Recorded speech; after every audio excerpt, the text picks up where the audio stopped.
আজকের ভিডিওতে রায়মার্টিন হস্তমিত্রা 2024-এর পঞ্চম শ্রেণীর বাংলা বিষয়ে প্রথম পর্যায়ক্রমিক মূল্যায়নে যে 4 নম্বর প্রশ্ন সেটি রয়েছে, অর্থাৎ বান্দ্রা এমএসপিসি হাই স্কুল এই বিদ্যালয়ের সমস্ত প্রশ্নের উত্তরগুলি করব। তার আগে তোমরা কেউ যদি আমার চ্যানেলে নতুন হয়ে থাকো তাহলে চ্যানেলটি অবশ্যই সাবস্ক্রাইব করে নেবে।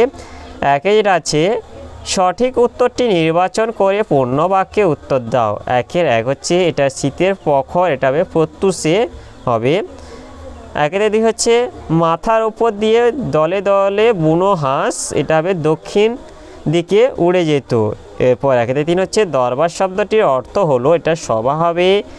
দুই থেকে অতি সংক্ষেপে উত্তর দাও যে কোনো চারটি। দুই থেকে একে হচ্ছে গল্পবুড়ো তলপিটায় কি আটকে গেছে। গল্পবুড়ো তলপিটায় হট্টমেলার হাটখানা আটকে গেছে। দুই থেকে হচ্ছে রবীন্দ্রনাথ নিজেকে কোন চরিত্রের সঙ্গে তুলনা করেছেন। রবীন্দ্রনাথ নিজেকে শিশু লিভিংস্টন চরিত্রের সঙ্গে তুলনা করেছেন। 2 থেকে 3 হচ্ছে এতোয়া কোন বারে জন্মেছিল।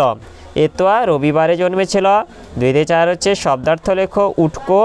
উটকোর শব্দার্থ হলো অপরিচিত। 2 থেকে 5 হচ্ছে বিমলার ছোট ভাইয়ের নাম কি। বিমলার ছোট ভাইয়ের নাম অবনী। এরপর 3 থেকে হচ্ছে এলোমেলো সব বর্ণগুলিকে সাজিয়ে শব্দ তৈরি করো।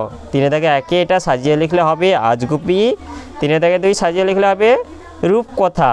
এরপর 4 থেকে আছে সন্ধি বিচ্ছেদ করো যে কোনো একটি। 4 থেকে 1 আছে ভরা যুক্ত দুপুর, এটা হবে ভর দুপুর।